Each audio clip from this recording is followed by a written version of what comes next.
رحمت پروردگار، ای بر خزان دل بهار، ای ماه خیر و مغفرت از خالق آمرزگار. الحمد لله الذي هدانا لهذا وما كنا لنهتدي لولا أن هدانا الله، والصلاة والسلام على رسوله محمد وعلى آله وأصحابه ومن والاه. قال الله تبارك وتعالى في القرآن العظيم: فأعوذ بالله من الشيطان الرجيم. ولتكبروا الله على ما هداكم ولعلكم تشكرون. صدق الله العظيم. خدمت صائمین ماه مبارک رمضان، السلام علیکم و رحمت الله تعالی و برکاته. الله سبحانه و تعالی را سپاس گزاریم که بر من گوینده توفیق بخشید و برای شما بینندگان عزیز و بزرگوار توفیق داد تا در این ماه مبارک رمضان مسائل و احکام و دروس رمضانی را بیان بکنیم و بشنویم و از الله سبحانه و تعالی میخواهیم همانطوری که برای ما توفیق گفتن و شنیدن را عطا فرمود، توفیق عمل هم عنایت بفرماید. آخرین جلسه هست از دروس رمضانی یا درس های ماه مبارک رمضان. ماه مبارک رمضان همانطوری که در دروس گذشته بیان شد، رمضان ماه صبر، رمضان ماه شکر، رمضان ماه عبادت هست، رمضان ماه شب زنده‌داری است، رمضان ماه غالب شدن بر دشمن هست، رمضان ماه جهاد، رمضان ماه دعوت، رمضان ماه فتح و ظفر و پیروزی است، رمضان ماه جبران و ماه جبران گذشته هست. رمضان ماهی است که دروازه های جنت باز هست و رمضان ماهی است که دروازه های جهنم مسدود و شیاطین به زنجیر کشیده شدند.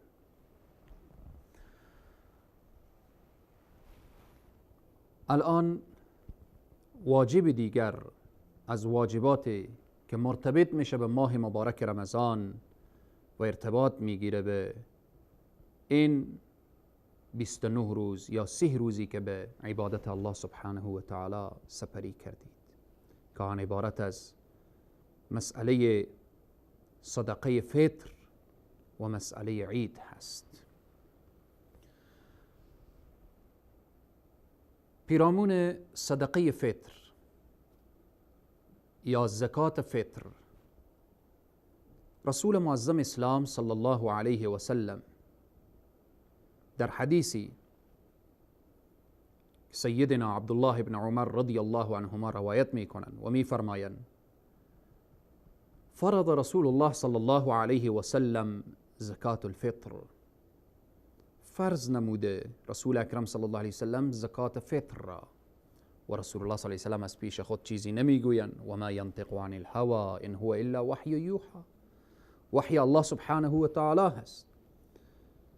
زکات فطر یا صدقه فطر در ادامه میفرمایند: صاع من تمر او صاع من شعير على العبد والحر والذكر والأنثى والصغير والكبير من المسلمين، وأمر بها أن تود قبل خروج الناس إلى الصلاة. رواه البخاري. أو كما قال صدق النبي الكريم صلى الله عليه وسلم.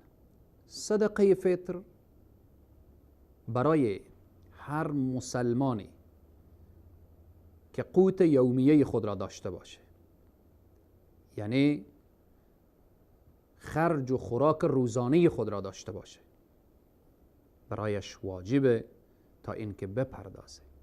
برای هر غلامی میخواه باشه، برای هر آزادی میخواه باشه، چی زن باشه، چی مرد باشه، چی صغیر باشه و چی کبیر باشه، این چی وقت پرداخته بشه؟ قبل از این که، پیش از این که شخص به طرف نماز عید روان بشه. این که در حدیث میاره که این صدقه فطر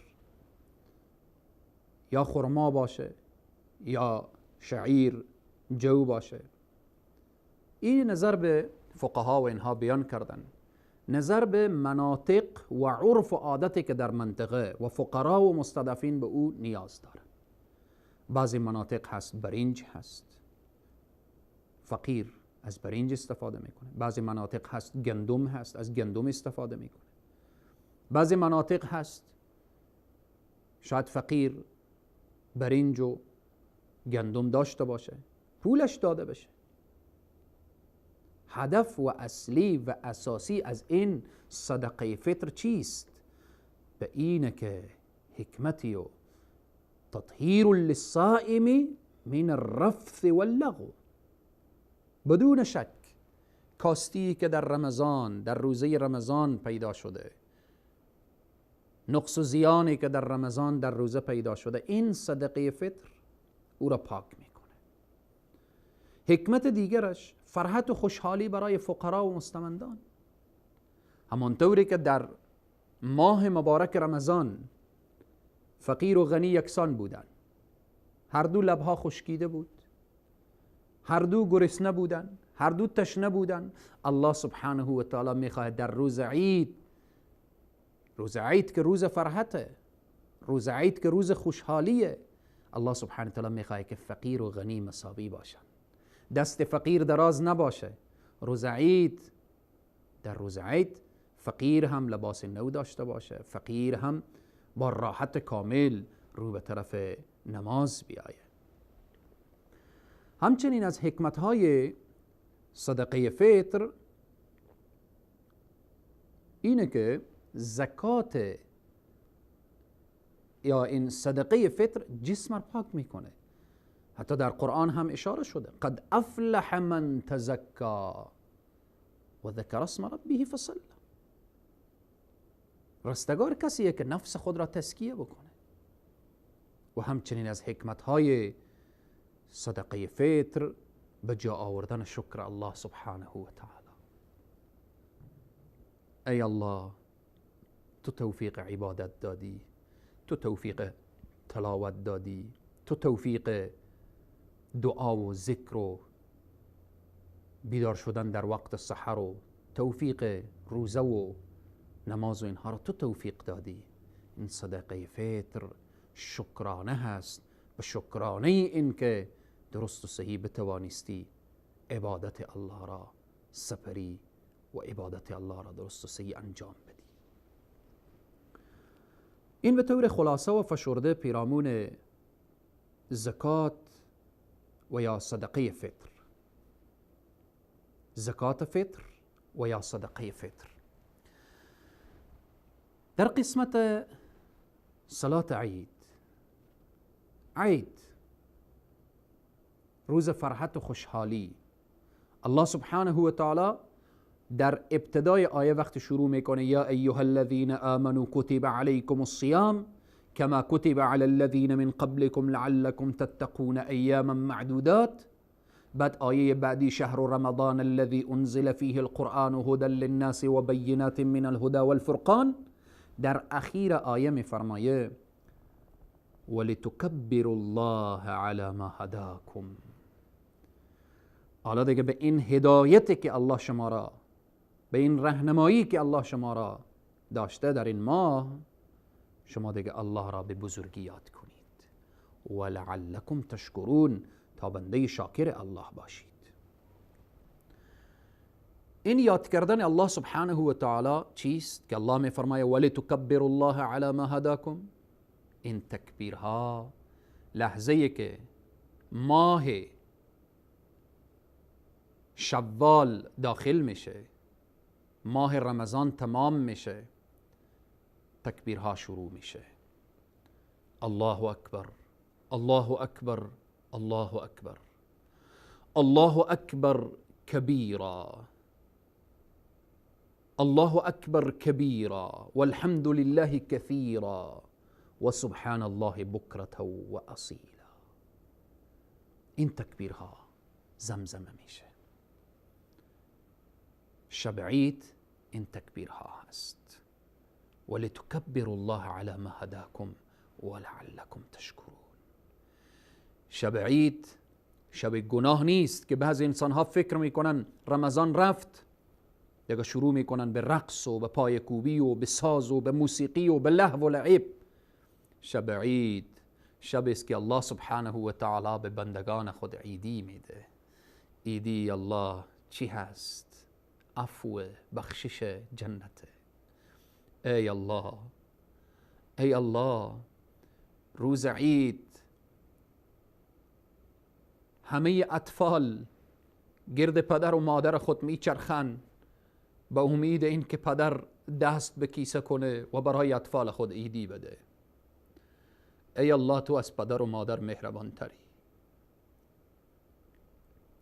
ای الله، تو خیلی از پدر و مادر مهربان تری.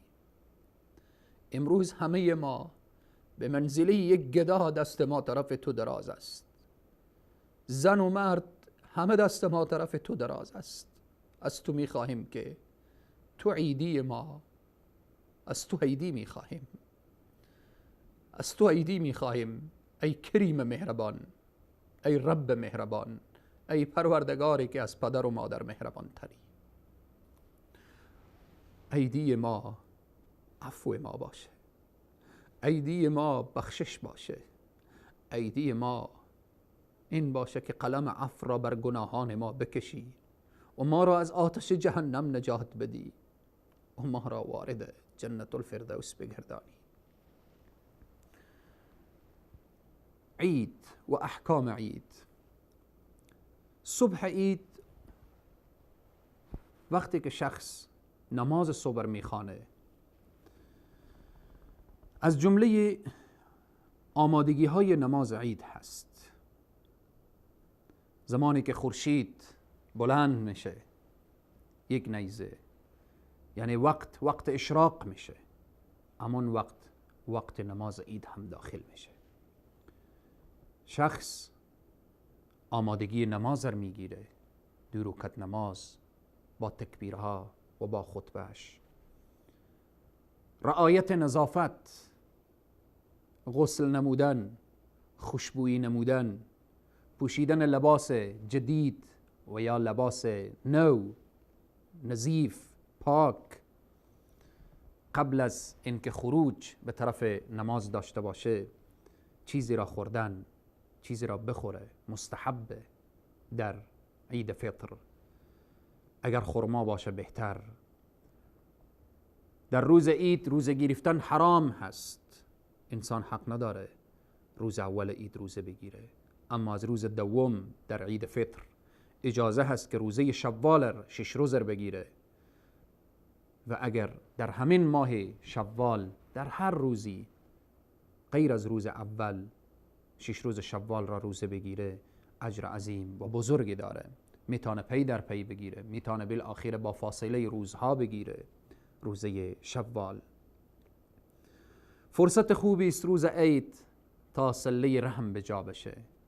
از کسی که ناراحتیم او را به آغوش بگیریم، بریم به خانه اش، از او معذرت بخواهیم. اجر و ثواب از آن کسیه که اول سلام بکنه، اجر و ثواب از کسیه که اول بر طرف مقابلی که از او ناراحت هست از او معذرت بخواهه و او را به آغوش بگیره. در مسیر راه رو به طرف نماز عید تکبیرها زمزمه کلام باشه. الله اکبر، الله اکبر، الله اکبر، لا اله الا الله والله اکبر، الله اکبر ولله الحمد، الله اکبر کبیرا والحمد لله کثیرا وسبحان الله بکرة و اصیلا.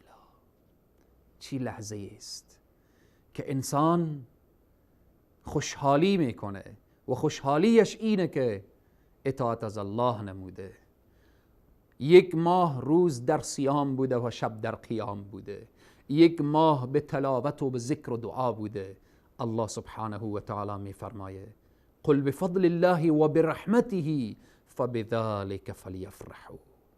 روز عید روز فرحته، روز خوشحالیه.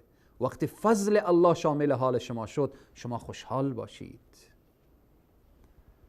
خوشحالی که تحت چوکات شریعت باشه، نه خوشحالی که الله قهر و غضبش بیایه. بعض انسان ها در روزای عید عبادت را فراموش میکنن، نماز جماعت را فراموش میکنن، در روزای عید تلاوت قرآن را فراموش میکنن، در روزای عید تسبیح و تحلیل و تحمید را فراموش میکنن. چی لذت داره که انسان روز عید هم عیدی با قرآن داشته باشه، سراغ قرآن بره، قرآن را برداره، بگه ای کلام پروردگار، ای کلام جاویدان، ای کتابی که من به وسیله تو خوشبخت دنیا و آخرت می شوم، آمدم با تو هم عیدی کنم. من از تو جدا نشدم، هیچ وقت جدا نمی شوم.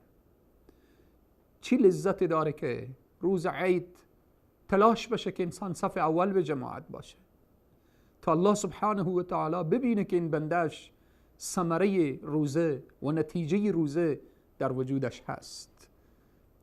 انسانی که در روز عید به عبادت الله می پردازه، یک روزه گرفتن برایش نیست دیگه. اگر به ذکر و به تلاوت و به نماز جماعت میره، اینها نشانه مقبولیت هست. اگر صله رحم به جا میکنه، اگر خدمت برای اقارب و خویشاوندان داره و اگر توجهی به فقرا و مستضعفین داره، اینها نشانه قبولیت رمضان هست. پس بناهن خصوصا برای خواهران و برای جوانان و نوجوانان عزیز این توصیه من هست. روزهای عید روز گناه نیست. روزهای عید فرحت و خوشحالی که آمده به خاطر سپاسگزاری هست، به خاطر تشکری از الله هست. خوشحالیم که الله توفیق عبادت داده. نکته اخیر خود را میگویم برای کسانی که در ماه مبارک رمضان نظر به عذر شرعی نتوانستن روزه بگیرن، یا مسافر بودن یا مریض بودن که روی بستر افتاده بودن، الله سبحانه تعالی جمیع مریضان را شفای عاجل و کامل عنایت بفرمایه. مسافران را صحیح و سالم با آغوش گرم خانواده برسانه. یا نظر به عذر دیگری که نشده یا موسفید بودن، سن نابلند رفته، که الله سبحانه تعالی اونها را معاف گردانیده، این را بدانن انما الاعمال بالنیات. کسی که سالها روزه گرفته در رمضان مریض شده، الله اجر و ثواب صائمین برایش میده. کسی که سالها روزه گرفته در رمضان الان مسافر شده، الله اجر و ثواب صائمین میده. کسی که سالها روزه گرفته نظر به مشکلات یا کهولت سن نتونسته روزه بگیره، نتوانسته، الله اجر و ثواب صائمین برایش عطا میکنه. پس ناامید از رحمت پروردگار عالم هیچ کدام نباشید. الله سبحانه و تعالی می فرمایه قل یا عبادی الذین اسرفوا على انفسهم لا تقنطوا من رحمت الله ان الله یغفر الذنوب جمیعا. الله سبحانه و تعالی از ما بپذیره. الله سبحانه و تعالی تمام اعمال ما از ریا و از عجب و از سمعه پاک بداره. اعمال ما را، گفتار ما را، کردار ما را خالصانه و مخلصانه داشته باشه. پروردگار عالم تمام مشکلات امت اسلامی الله سبحانه و تعالی دور بسازه، خصوصا در کشور عزیز ما افغانستان و سایر بلادی که در جنگ و ناامنی میسوزن. الله صلح و صفا و صمیمیت و امنیت اسلامی عنایت بفرمایه. همه شما عزیزان و بزرگواران را خداوند کریم و رحیم می سپارم. و السلام علیکم و رحمت الله تعالی و برکاته. رمضان يا رمضان، رمضان يا رمضان، رمضان يا رمضان، رمضان يا رمضان. ای رحمت پروردگار، ای بر خزان دل بهار، بیار ای ماه خیر و مغفرت از خالق آمرزگار. رمضان یا رمضان، رمضان یا رمضان، رمضان یا رمضان، رمضان یا رمضان. الله یا